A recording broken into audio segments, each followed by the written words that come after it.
I created Species Nutrition with one mission in mind: to provide bodybuilders and serious athletes with no-nonsense supplements that work.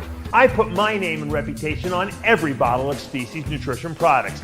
If you want to be your absolute best, join the evolution.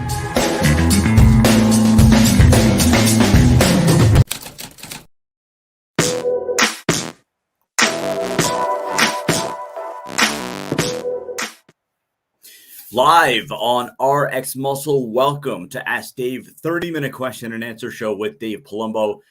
Everything, anything, and everything is all on the table. Bodybuilding, non-bodybuilding, diet training, supplementation questions, anything that you have on your mind about the IFBB Pro calendar, about contests, upcoming contests, whatever is on your mind.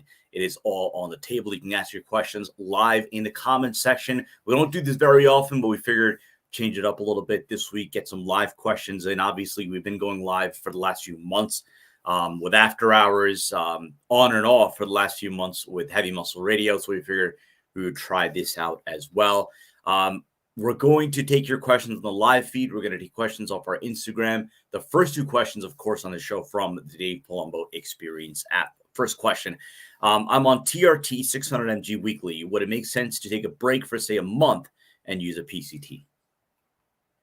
If you're on TRT where you're taking just replacement dose testosterone, usually that range is anywhere from like 50 milligrams a week to 200 milligrams per week.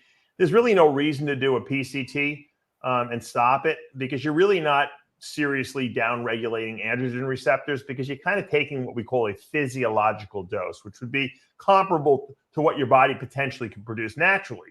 Now, if you're going up higher than that, like 400, 500, 600 milligrams of testosterone per week, now you're moving into ranges that we would consider pharmacological, which would mean if you're going for blood work and you're testing your total testosterone, it's probably over 1,200. It's probably like 1,800, 2,000 or higher. And a lot of times these labs won't even test over 1,500. So you might not get an accurate number, but that's a pharmacological amount. And that is creating this muscle building effect because of the drug-induced aspect of it. It's beyond physiological, beyond what the body naturally produces. You get a super physiological effect is what we call it, and you build muscle at an accelerated rate.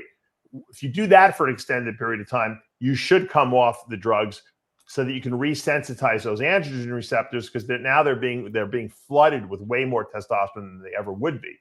But it sounds like you're on a TRT dose. I would probably say there's no need for that, unless you just feel like, you know what, I feel a little stale, I want to try something different. Or if you're trying to get, someone pregnant, you might want to go on the pregnancy protocol that I prescribe, in which case you'd have to come off the TRT.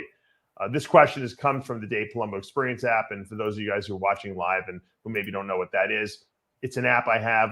You can download it at your iTunes store or your Android store.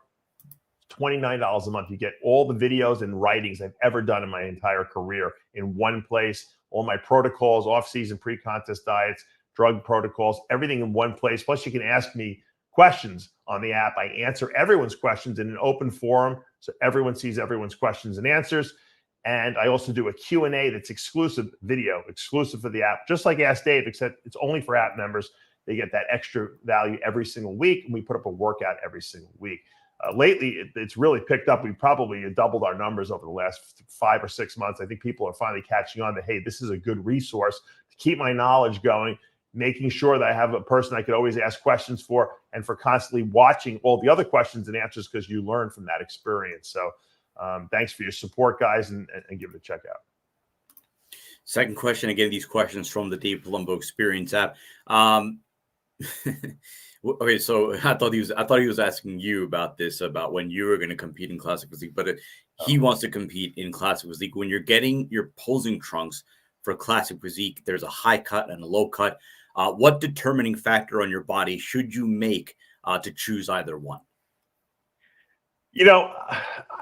I don't know if this is just because I come from the 90s and 2000s of competing, but to me, the trunks, and this goes for bodybuilding too, the classic and bodybuilding, it's pretty much the same. The trunks are almost the same. The classic have a little more material, but you can either get like a V cut that kind of goes up your waist this way, or that goes straight across your waist. I always think when you cut straight across the waist, it kind of like separates that upper and lower body too much, and you lose the flow. When you create that V, Okay, you see more abs. Okay, and obviously if you're fat, you might not want to do that, or you have bad lower abs. But the V creates more of a, an X frame to your body, and it just contours your body better. I don't know why anyone would want to, cut themselves straight across. It just doesn't look as good to me. It looks like underwear. Everyone's, free to do whatever they want. To me, I think the cut that goes like this, the high cut, I think they call that, is a better look. Let's go to our Instagram questions. Again, if you're not already following us on Instagram, the handle is official_RX-Muscle. Again, we welcome our live audience. If you're new to this channel, we ask that you subscribe below, hit the notification bell. You're not going to miss any of our shows, segments, anything that we have upcoming on the channel. Again, official_RX-Muscle. If you like what you're watching, hit the like button, comment below. And as always, we appreciate your support. Chubby Guns Melon. You haven't had Jay Cutler on the show for a while. Any plans on having him on soon? It's funny because Chris Cicino said to me, I think Jay wants to come on the show. I said, how many appearances will he make? I said, because I'd rather save him for the Olympia preview, because I think Jay does a really good job on that. We have him on every year. Usually he'll come on and he'll, evaluate all the competitors, and we kind of go through who he thinks, could potentially win the Olympia, who's maybe a dark horse, who might be a disappointment. And Jay always has some really good insights. And that video always gets a lot of views because people like to know, Jay's opinion. Plus, I usually ask him some good questions and get him going. So we'll probably have him on probably in the next month or two. Just, once we get into the Olympia preview type of coverage that we're going to be doing, which will be sponsored again by Muscle Tech this year. So I'm super excited about the Olympia. I'll more than likely be there because it's in driving distance, and it should be a great one this year. Maybe the best yet. Say a question from our live comments from Brandon Eichelberger. Difference between Letro and Arimidex, and which is better? It's a loaded question because, on paper, the Arimidex, which is anastrozole, Femara, which is letrozole, and Aromacin, which is exomethastane, they're all exactly the same when they evaluate them, like for studies, that they do on the effectiveness of these drugs. Yet, we as bodybuilders have a little bit of extra data at our disposal because so many people use these things, right? And some people do have better results from using letrozole over Arimidex or Aromacin over the other two. And, the only thing I could say or think of that could account for that is just genetic variability. Some people just respond better to one drug over another. Why? I have no idea, because all three of them inhibit the aromatase enzyme, and that's why it lowers your estrogen levels, because it doesn't allow testosterone to convert into estrogen. But some people just, like I said, have better results with one over another. And the reason we know this is because we're looking at blood work. I see guys taking a lot of Arimidex and their estrogen's still high. And then they'll go and switch to like Aromacin, and all of a sudden their estrogen's low. But I've seen it go vice versa. I've seen people on Aromacin and then switch to Arimidex. Now, there's one variable that we have to really acknowledge, especially in today's marketplace, is that there could be fakes out there. There could be people making fake aromatase inhibitors. I didn't think that anyone would even bother to fake aromatase inhibitors, but you never know. So you might not be getting a response from one of them because maybe it's not real. That's a possibility as well. Because on paper, they all should work the same.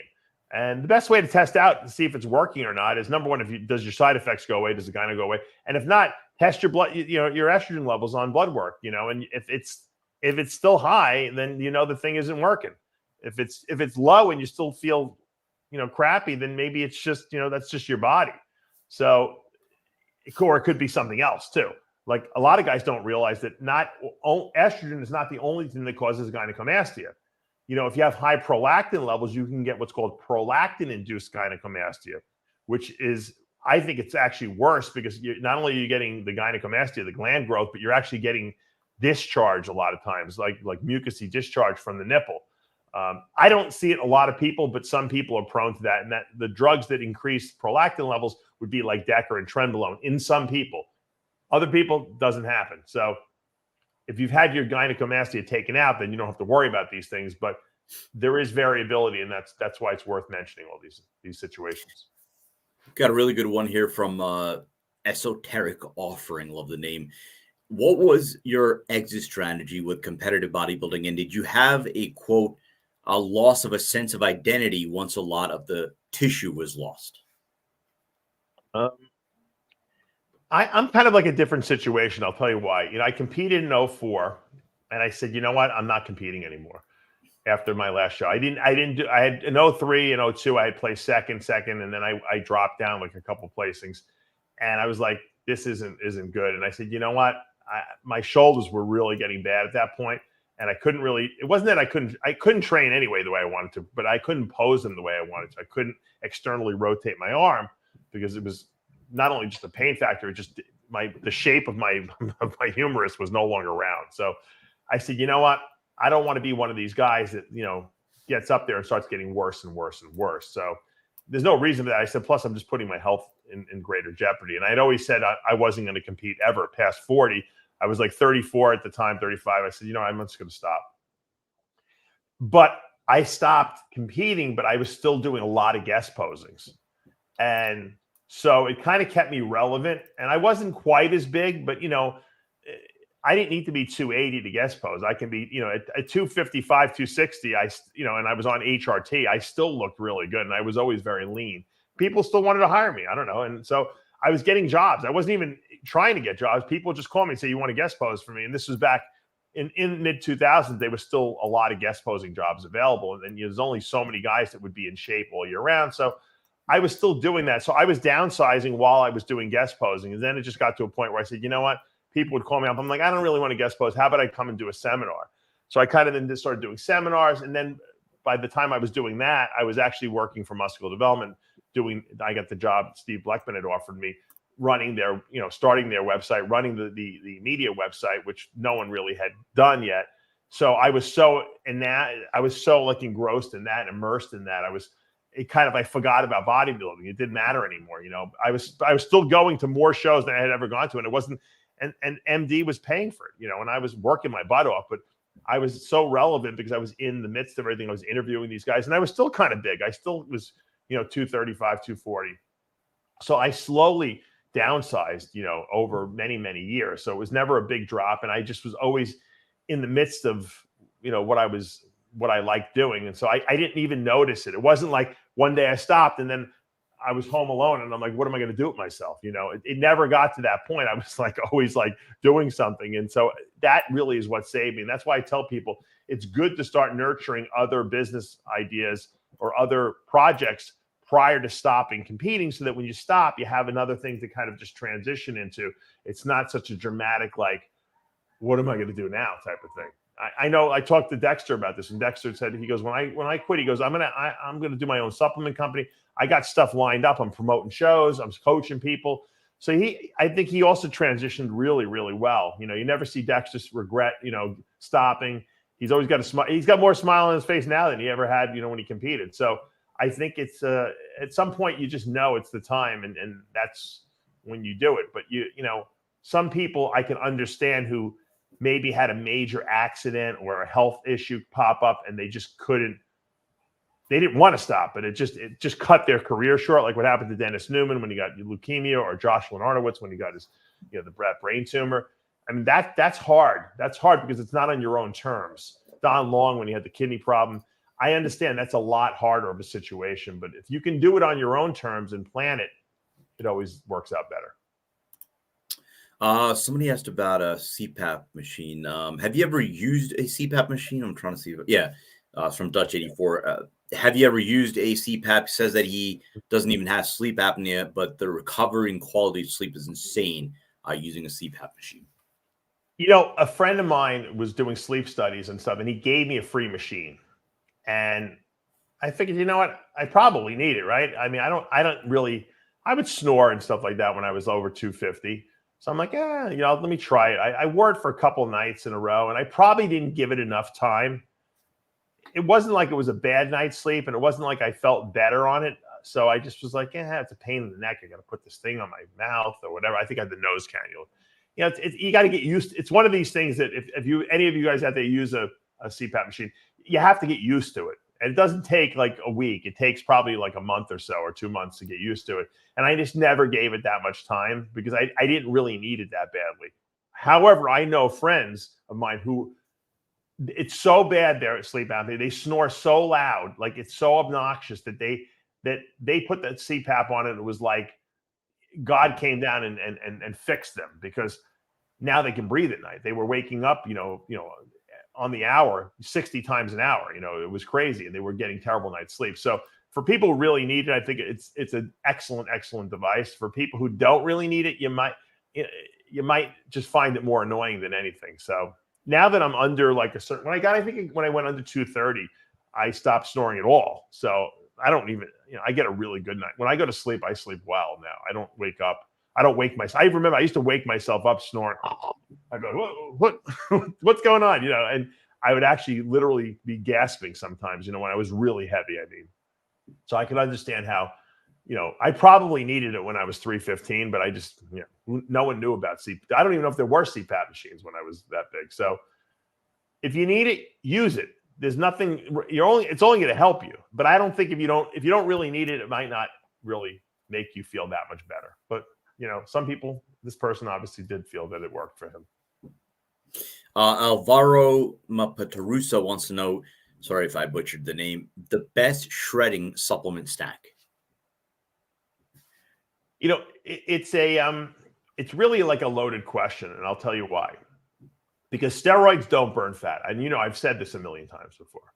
They're not fat-burning agents. However, having said that, if you build muscle with these things, and your body is engaging in more protein synthesis reactions, that's going to require more energy, right? So they are gobbling up extra fuel, if you're growing and if your body is using these anabolics properly. So indirectly, all anabolics do have a metabolism boosting effect. But it's not like there's one steroid that actually burns fat. Why do we take, say, trenbolone acetate or Winstrol, prior to a bodybuilding competition? Because on a lean physique, and meaning once you strip the body fat away, not because the steroid is just, but if you are dieting and you get lean, those drugs don't make you hold water, but they make the cosmetic effects of your body look better. So trenbolone is very high in androgens, and it doesn't aromatize, meaning it doesn't convert to estrogen. So in a lean body, it makes the body look insane. Same thing with Winstrol. Winstrol has no fluid retention, so it has a good hardening effect on the muscle when the muscle is lean. But if you take Winstrol or you take trenbolone, it's not going to burn fat. Okay. However, there are anabolics that do burn fat. Growth hormone burns fat. Growth hormone has a direct fat burning effect. And more is not necessarily better. So if you take more GH, you're not going to burn more fat, but it does have a fat mobilizing effect directly. You take the GH, goes into your system, it makes glucose, and it'll leave the glycogen stores. It makes, fat broken up, leave the fat stores. It's a mobilizing hormone, whereas insulin does the opposite. It's a storage hormone. It drives, glucose into the fat cells to be stored as fat. It drives glucose into the cells, the muscle cells and brain cells to be used for energy. Growth hormone does the opposite, and it has a fat mobilizing effect. And so if you're going to say what's the best fat burning stack, really it would be growth hormone. And if we're talking about anabolic agents, clenbuterol, which is theoretically an anabolic agent too, is a great fat burner, direct fat burner. And thyroid hormone, T3, which is active thyroid hormone, is a great fat burning, anabolic. And thyroid is anabolic too. If you don't have enough thyroid hormone, you can't build muscle. As a matter of fact, I did in my junior year of college, I stayed over the summer there. I did research with a guy who was studying muscular development in chickens who were thyroid deficient. And we would basically get the chicks in the beginning of the project, and they took out all the thyroid glands, and they would dose the chickens on different amounts of thyroid hormone. And the ones that got no thyroid hormone were given an anti-thyroid medication just in case they didn't get the whole gland out. So and there was absolutely a cause and effect. The highest dose, thyroid hormone chickens grew the most, and the ones that are less and less grew less and less. And you can see the size differences at the end of the study. So thyroid hormone is an anabolic hormone, so if you use thyroid hormone, clenbuterol, and GH, that's your best fat burning stack. The steroids, and I always said this, I've said this before, you could take testosterone alone and probably look just as good, pre-contest, as if you added 5 different steroids in, because the steroids are not really what's burning the fat or making you lean or helping you to get lean. It's just keeping the muscles hard and making sure you don't lose muscle. And that's the reality. And I think a lot of people, think, oh, I'm going to start my Anadrol now because I'm going to get ripped. Anadrol doesn't burn fat. It will make your muscles harder looking, however. And once you lose the fat, they'll look better than if you didn't have the Anadrol in your system. That's an important distinction to make. Dora Fax wants to know if there will ever be a live taping or a live version of After Hours, or one where you have the entire Wack Pack in person, so not the remote. What did Lee Priest call it? The Brady Bunch one, where you have all the different squares. Yeah. In person After Hours. Is that ever a possibility? I would probably have to hire Sid. I'd probably have to hire security to come to my studio because it would be it would be so wacky. I mean, if I ever hit the lottery and I build my bodybuilding Hall of Fame, I told that John Romano and I were talking, we're going to build a big studio in that. John was going to design the whole thing, and if I have a big studio in there, then I would have the whole Wack Pack. I would fly him in, and we would do live shows from there. Maybe once a year or something like that. But it would be fun. Maybe if 1 year all of us go to the Olympia or something like that, we can set up something like that, because we used to do live streams from all the big shows back in the day, Arnold Classic, Olympia. When we had a lot more energy and a lot more time on our hands, I didn't have kids. We would actually do live stream pregame shows, and they were great. I wouldn't mind doing a live Wack Pack show. Maybe not every single week, but once in a while would be fun for sure. It's just hard to get everyone in one place at one time. That's why I think if it was for like an Arnold or an Olympia and we can get everyone to get into one place, that would be probably the only way we can get it done. So, I mean, we're in front of a live audience right now, but we do get, a lot of people commenting on, and you've addressed this before about you getting bigger, just in terms of you eating again, training again in the way that you have been. Somebody wants to know, I guess, what your TRT protocol is right now. Are you on HCG? Now, I stopped taking I always thought it was ridiculous to take HCG while you're doing HRT or cycle. I never, in my entire bodybuilding career, I never used HCG while I was on a cycle, and I never used it when I was on HRT. I used one or the other.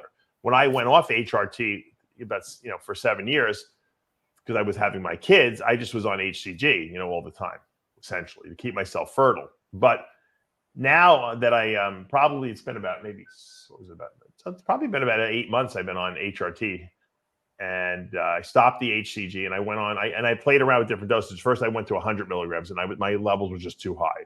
I'm like a hyper responder, evidently. I didn't even realize it. I take about 60 milligrams a week, and I do it in 2 shots. I do 30 milligrams and 30 milligrams of testosterone, usually on Tuesday and on Saturday.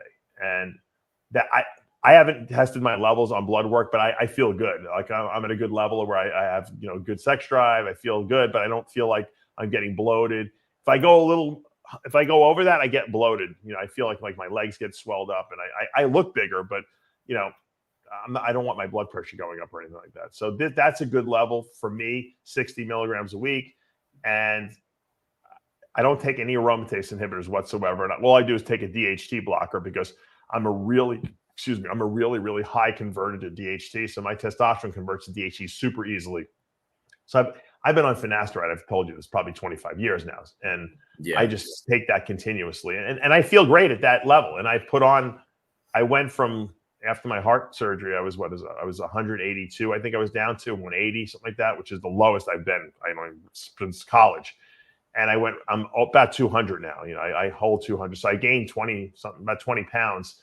And it's all solid muscle. I have no body fat on me whatsoever. So I lost a lot of weight. But that's my body. My body's metabolism is so fast that if I don't work out, if I don't train, even if I eat, my body will just metabolize away the muscle. I'm not going to get fat. I'm just going to get smaller. And you can't maintain muscle mass if you're not working out. And I didn't want to do anything for my, chest. Obviously, I wanted to make sure this all healed. Once it healed and I got back into the gym, the muscle started coming back pretty fast, because I have good, muscle memory. Everyone knows muscle memory. If I ate a little bit more, probably, because I eat probably 5 times a day now, which is more than I was eating. If I ate more volume, like more protein, and I probably, lifted a little heavier in the gym, I probably could put another 20 pounds on, I think, pretty easily. I don't know if I want to do that. Right now, I'm just kind of playing around with that 200, 205 mark. I feel like I look good. People say, oh, Dave, you look good. I've been getting a lot of compliments. So I'll hold it this weight right now because it seems pretty, but I do feel stronger. I got a little too lean, I think. I should say, I lost a little too much weight and I actually felt weaker. Sometimes you think, oh, if you're lighter, you're going to move around more easily. There's diminishing returns. I think 200 is a good weight for me. And if I can keep myself at 200 and control my blood pressure and everything, I think that's perfect. And like I said, I'm on minimal medication. So I almost can't even take the blood pressure medication because my blood pressure will go too low. So this is a good balance. And everyone has a different good balance. You got to figure out what works for you and what your goals are. If I wanted to put more muscle on, I could do it, but I might need to take more blood pressure medication. I might have to up my dose because, or add some in because I'm not even taking any right now. I might have to add some in because my blood pressure may go up, and that's normal. As you get older, things don't work as well as they did when you were younger, and you want to make sure you keep your blood markers good. I also control my blood sugars because I was running a little bit high in the mornings. I was running like 94, 95, sometimes some days if I ate a lot of carbs the day before. So I take like a long-acting insulin, like a Tresiba or Toujeo, which is the same thing, and just to keep my beta cells and my pancreas working, well, because I really do believe, and you probably heard this term, type 3 diabetes. They say that's called dementia diabetes. Long-term exposure to high blood sugars. They don't have to be super high. They can just be a little bit higher. Over time, can accumulate in the circulation, the small capillaries in your brain, and cut off blood supply to the brain, and that can lead to dementia as when you get older. So I'm trying to do some preventative type medicine, like a lot of people say, do you do any kind of like any of these anti-aging things? Well, that's kind of anti-aging, controlling blood sugar. I think blood sugar control, super tight blood sugar control, is going to be something in the future that a lot more people are going to pay attention to because they're going to realize that that's not good to be running hemoglobin A1Cs in the 6s. And, fasting blood sugars in the 100s is just too high. That's it. So people love these versus kind of questions. It's from Nicholas Lucas. Dianabol versus Anadrol. It's if you had to rank which one's stronger, definitely Anadrol is stronger than Dianabol. The problem is that you get a lot more side effects with Anadrol. So most people, myself included, cannot eat on Anadrol. Just can't. I just have no desire to eat. It just kind of makes me feel nauseous. Not nauseous, but the idea of food makes me feel nauseous. I can suck down shakes and stuff like that, but it's not. I enjoy food. So I don't want anything that takes away my desire to eat food. Can't be good for you. I also used to notice, and a lot of people tell me that this also, I would feel like a little sticking pain right where my liver is. And I don't know if there was any damage to my liver, but for some reason it felt like someone was poking me in that area every time I took Anadrol.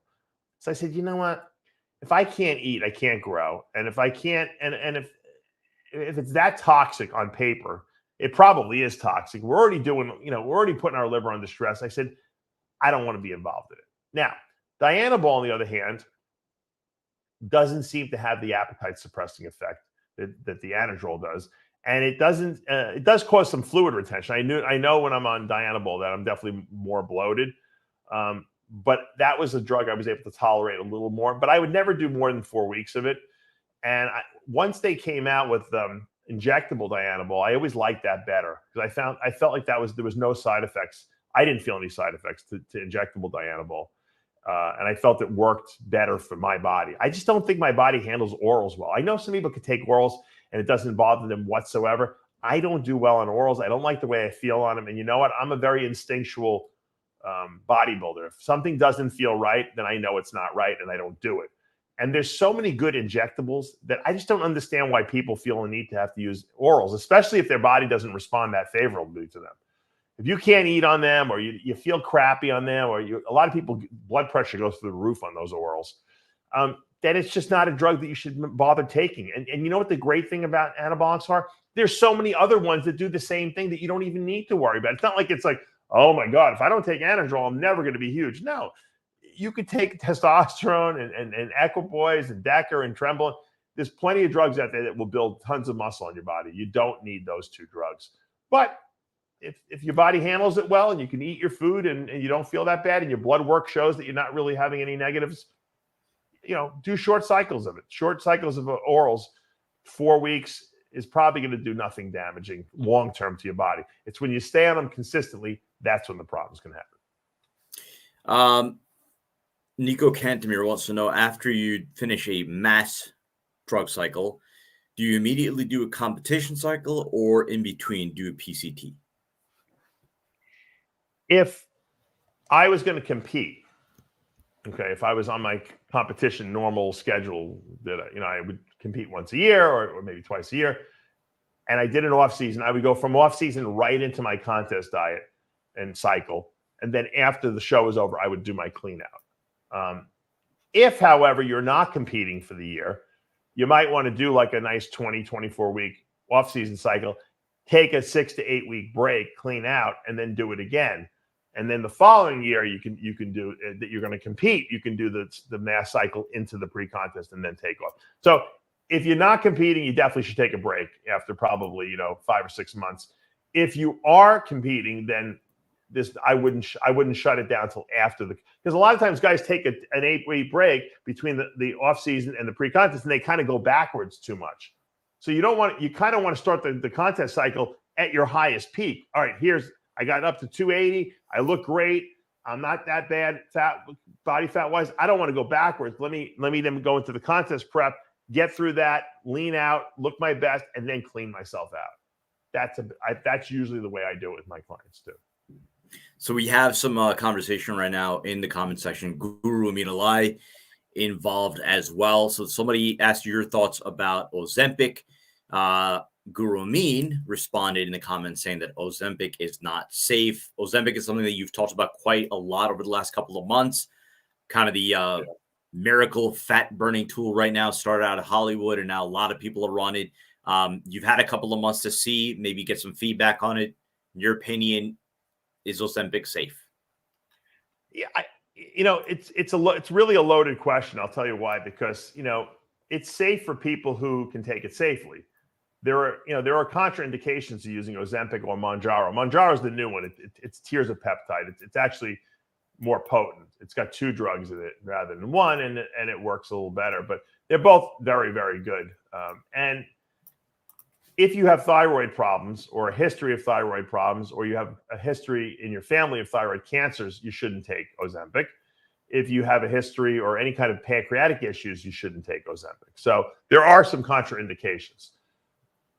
Having said that, if you don't fit into those 2 categories, it seems to be very safe. What it does is it's just mimicking what naturally occurs in your body, which is GL1 peptide, glucagon-like peptide 1. After you eat is released, it tells your body we're full, slows your digestive tract down so your body can absorb the food well. And in some people, they just don't produce enough of the stuff. And that's just genetic. And other people, I'm sure I produce plenty of GLP-1 peptide because I eat and I'm satisfied. I don't feel a need to snack in between meals or anything like that. I think that system in my body is working well. But I've worked with some women and I just know they're snackers. They're eating extra. They're eating the 5 meals I'm getting, and they're eating extra food. So, either it's an emotional, eating type of situation. And I know a lot of these women really want to diet strictly and they just can't control themselves. And then in other situations, it's just they just have this urge to eat. Why are they hungry in between every single meal they eat? I don't know. Is it a psychological thing, or is it an actual lack of GLP-1 peptide? It doesn't really matter, because when you put GL1 peptide agonists in there, like Ozempic or Manjaro, it takes away the craving to eat. So in other words, it's not that they don't want to eat all day. They do eat their meals, but in between the meals seem to satiate them longer. They don't want to snack in between meals. And unfortunately, in Hollywood, these actresses and actors are using it to lose weight, but they're taking higher doses of it and they're just not eating all day long. So they're losing weight, but they're losing body fat and muscle at the same time. They don't care. They just want to be skinny. And so a lot of them look very, very emaciated because they're probably malnourished. Not going to happen with bodybuilders or people who compete in physique competitions, because they're eating their 5 meals a day. Or 6 meals if you're a man. they're just not eating in between. They're not eating that extra food that was sabotaging their diet before, and they're able to stick to the diet better. And you know what? Mentally, they feel better because they're not walking around starving all the time.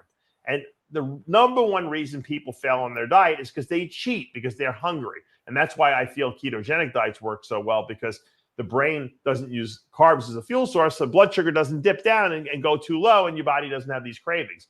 But this Manjaro or Ozempic will help that situation as well.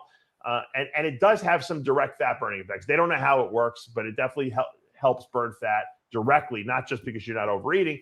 And it seems to lower blood sugars if you're running slightly high blood sugars too. So it has a bunch of definite health benefits. And it probably, once again, helps people who have deficiencies of GLP-1 peptide more so than people who do not. Now, if you're already one of these super strict people, you never cheat on your diet, and you eat perfectly, you're probably not going to benefit. I talked to my endocrinologist friend Lenny about this. He says that those people probably will not benefit much from taking Ozempic or Manjaro because they already are doing everything right. The only thing you have to consider when you take those drugs is you must take a fiber supplement, plug for Fiberlize, because what these GLP-1 agonists do is they slow down the transit of food through the intestinal tract, and a lot of times people get constipated from that. So if rather than wait for that to happen, if you're taking Fiberlize twice a day, it's going to keep stuff moving through your gut, and you're not going to have those side effects. So that's a good thing. Also, if you sometimes people take too much of the stuff, because it's literally like a quarter of it. You start with a quarter of a milligram once a week. It's an injection. Sometimes people forget and they take a second injection by accident.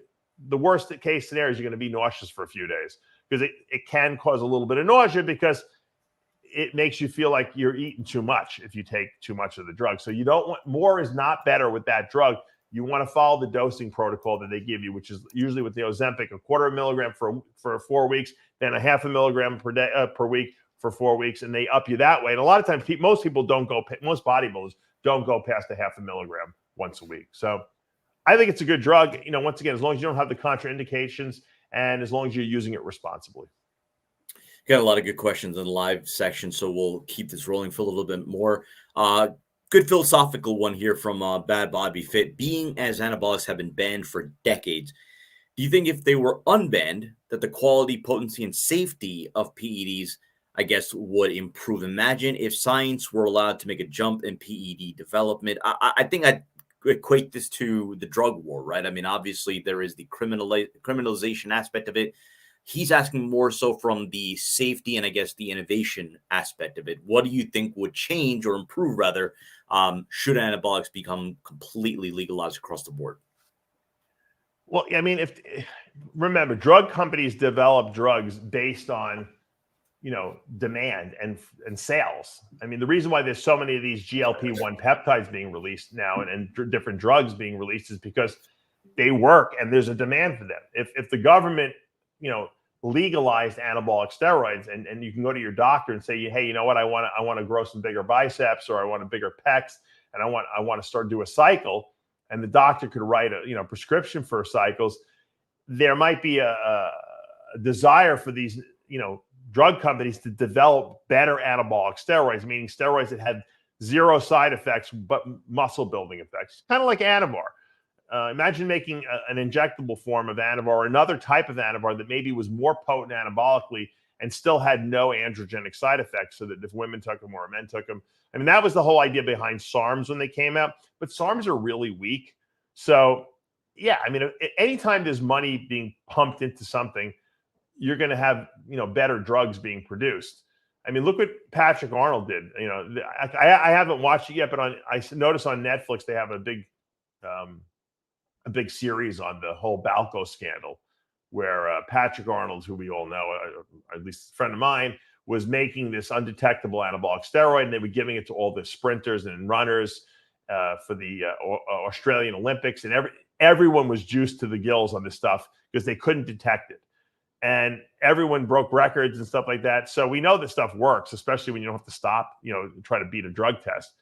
But that was just one man, just innovating one thing. And the only thing he was trying to do was innovate something that actually was not detectable. Imagine if you put someone like him to work and say, hey, produce a super steroid that actually has much better muscle building effects with zero side effects. It could probably be done if the money was behind it. And it's sad that, that it isn't being done, because there probably is some better compounds out there that people could make that could be produced that would yield better muscle building effects with less side effects and less toxicity to the body. But probably in my lifetime, we'll never see that happen. But you never know. Maybe Bobby Kennedy will be elected president. I lost you there, Sid. Sid, I can't hear you. I had to mute him. There you go. I think my bad. Trenrod, the best protocol to keep insulin sensitivity high while on low dose HGH, 2 IU per day. I talked about this, I think it was last week or the week before that. And it's my new theory on high blood sugars in bodybuilders. I don't believe that bodybuilders have insulin sensitivity problems, because I think we work out. If you train hard and you eat right, and you're eating, and you're taking your omega-3, fatty acids, insulin sensitivity should be at a maximum. We know that exercise, we know that fatty fish oils, and all the supplements we take on a regular basis, chromium, they make you super sensitive to insulin. Okay, why would bodybuilders run high blood sugars? Well, we know that GH can cause blood sugars to be high. We know that bodybuilders eat a crap load of food, okay, including carbs, that require the body to produce an enormous amount of insulin per day to absorb all that food. I think it's a supply issue. So my theory is that bodybuilders just don't have enough insulin in their body. Their pancreases cannot produce enough, especially as we get older. We know that the beta cells of the pancreas don't produce as much insulin. It just comes to the territory. Now we're putting a huge demand. We're eating 5, 6, 7, 8 times a day, okay? And we're taking GH. It's not an insulin sensitivity problem. It's just there's not enough insulin around. And, we can break Milos's balls all we want, but he's right, in a sense. You got to supplement with insulin. My thing is for those type people who are running, high fasting blood sugars, because that's where it starts. You don't start running high blood sugars after meals. You start running high blood sugars first thing in the morning. And once you start seeing those numbers go over 90, the fasting blood sugars, that's when you need to start taking a long-acting insulin to take that burden off the pancreas. So, and I've given these numbers mean nothing. If your pancreas produces 200 units of insulin a day total, and you take 30 units, okay, of long-acting insulin, you're reducing the load that the pancreas has to produce by 30 units. Now the pancreas might be able to keep up with the demand of the body because you're giving it a little help. And that's why I think, those long-acting insulins are so potent for the average, even for the average person who works out, like myself. Now, if you're in the gym slamming, 100 grams of carbs post-workout, you might want to take some fast-acting insulin like Milos suggests, because that's going to help absorb that 100 grams. If you take 10 units of Humalog or Novolog with 100 grams of glucose, or whatever, high molecular weight carbohydrate post-workout, that insulin covered that carbs. Now your body doesn't have to produce its own to do that. And so that helps take the burden of the pancreas, and it helps preserve beta cell function. So once again, I get a lot of questions, people taking berberine and this thing and that thing. It's not an insulin sensitivity problem. It's an insulin production problem. And if you think of it from that perspective, the obvious logical answer is you've got to take some supplemental insulin. Alex Masak or Masak, your thoughts on only doing incline pressing with dumbbells or barbells? I find that the flat press is unnecessary. I feel a better stretch in my pecs from incline and pressing. And then I'm going to add to that as well, because this is another one that we see the debate. Instead of just pushing straight up, do you recommend twisting at the top? I, number one, agree. I like inclines. As a matter of fact, even when if I go to the gym, if I say, I really want to kind of do flats, but what I'll do is I'll get on a bench and I'll put it at rather than flat, it'll be at a very, very, very shallow angle. I never do flat ever, because I think it just puts the shoulder into a bad position. The head of the humerus is kind of dislocated a little bit when you're flat benching. Unless you're a power lifter, there's no reason to flat bench press. Everything as a bodybuilder should be like slightly inclined. And you can change the angle of the incline. I'll go anywhere from 20 degrees all the way up to 45 degrees on the incline bench, and I'll change it around sometimes. But I usually like the shallower one. And I just, like he says, I feel like the fibers, I'm getting a better contraction. I guess that's the best way to put it. Now, what was the end, that second part of the question he wanted to know? Oh boy. Oh no. So like, as far as for any pushing movement, right? For chest press, shoulder press, do you go straight up or do you twist at the top? Oh, yeah. I just go straight up. I always keep the bells in this position and I go straight up with it. This turning doesn't mean anything. The only time I ever do any kind of turning with the wrist is if I'm doing bicep curls, because there's a pronator muscle in the bicep. The bicep pronates and it contracts the arm. So when you do a bicep curl, if you do start in a neutral position and you turn your wrist, you're going to activate more muscle in the bicep. But as far as the pecs go, just keep it straight, especially when you're lifting heavy weight. You don't want to start moving these things around, because that's when you wind up tearing something or tweaking a little bit of the fibers in there. So yeah, it's unnecessary to turn them. Jody Giltner, how old is too old to run a higher dose of test given no issues in blood work? One more time. So I guess what would be the age limit? What's too old to run a higher dose? And again, that's subjective. Yeah, given no issues in the personal decision. I don't want to say if you're over the age of 60, you should never take more. Because I know 60-year-old guys that cycle and they're competing actively and doing well. So I don't want to burst anyone's bubble. It's a personal decision. If your health markers are good and your blood pressure is controlled, then you should be able to do cycles. If you're not, and if you're 60 years old and when you run a cycle, your blood pressure goes through the roof and you have side effects, then you probably shouldn't be doing that. So it's kind of like you have to kind of go by your health markers. That's why I say, when I go over a certain amount of testosterone, I just feel like, maybe it's too much for my body. I don't know if it really is or not, but that's my personal decision. Other people might say, you know what, I want to push the envelope a little bit. I feel better. I like that aggressive feeling I got. I want to be 220, 230. And that's their personal decision. But if you are sacrificing your health and you see your health markers are off, your blood pressure is high, then you're just being stupid, because then you're just damaging yourself unnecessarily. But if you can manage to do it in a safe way, then there is no rules. If you're 90, you want to do 500, 600 milligrams of testosterone a week, go for it. Take a couple of more, but before we do, just wanted to say it's been a lot of fun just again with the live audience. I think we may do this a little bit more going forward with the show. Again, we've been doing it with After Hours Tuesday, 1 o'clock Eastern Standard Time. For the most part of the last few months, we've been live with Heavy Muscle Radio, though over the last few weeks has been more so pre-recorded. But again, it's something that the fans do enjoy, that live interaction with Dave and Chris. Yeah, I could do Ask Dave all week, all day long live. It doesn't matter to me, because I never see the questions before, and I never prep for the show. I just let Sid ask me. If I don't know something, I'm saying I don't know, because I think coming off spontaneously is always, I think it's more appreciated by the fans, to be honest with you. So Polish Guns says he knows that you love your McDonald's. Have you ever tried throwing in fresh McDonald's burgers and fries in the air fryer? Says that it's a total game changer. We just got an air fryer. Actually, Amanda just bought one. I don't know. It's funny. We just got it like yesterday or something like that, and we set it up. And I toasted a bialy in it today, but I haven't really tried the air fryer part of the unit. I don't know. To me, here's one of my rules that I violate nowadays, just because I have kids. But my rule back in the day was and people who know me know what I'm going to say. The McDonald's experience, I called it. You have to eat McDonald's in McDonald's, okay?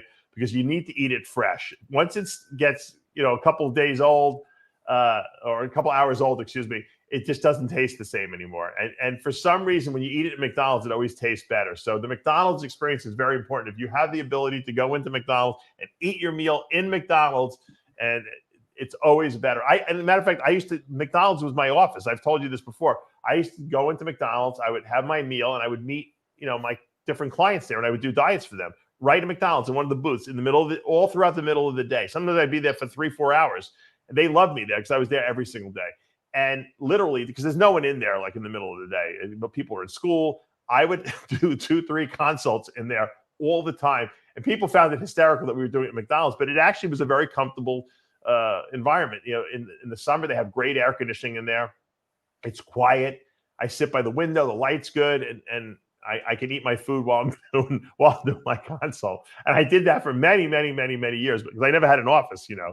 And then, of course, online became the thing to do. So everything is online now. But this was before social media, before, you know, anyone was online. It was all people in person would come. I had people would drive from like other states and meet me, Pennsylvania, you know, Delaware, all over the place. And they would always meet me at McDonald's because that was my office. And so to answer the question, the McDonald's experience, air fryer might be great, but nothing beats the McDonald's experience. I did want to give a shout out to Guru Amin, who's been very active in the comments. And yes. We will. One more, Sid, because I have another interview. I have an interview with our Masters women's bodybuilding Olympia champion, Rashana Boswell, and Eric Broder, her coach. So we got to do one more question and wrap this up. Yeah. But I just wanted to say, I know, Dave, you plan on being at the Olympia, and Amin's going to be there as well. So we'll definitely hook up while we're at the show in Orlando. Last question. So I got to respond to this one comment here. Yeah. Yes, I used to bring my own cleaning supplies, and I would go to if I had to poop in McDonald's, I would poop in McDonald's bathroom, but I always cleaned up before I went in there. All right. Yeah. Best. Sorry. So questions from Wolf Lover. Other than a clean diet, obviously high protein, low carbs, moderate fats. Any steroids that can assist in dieting, trend, decamestrone, etc.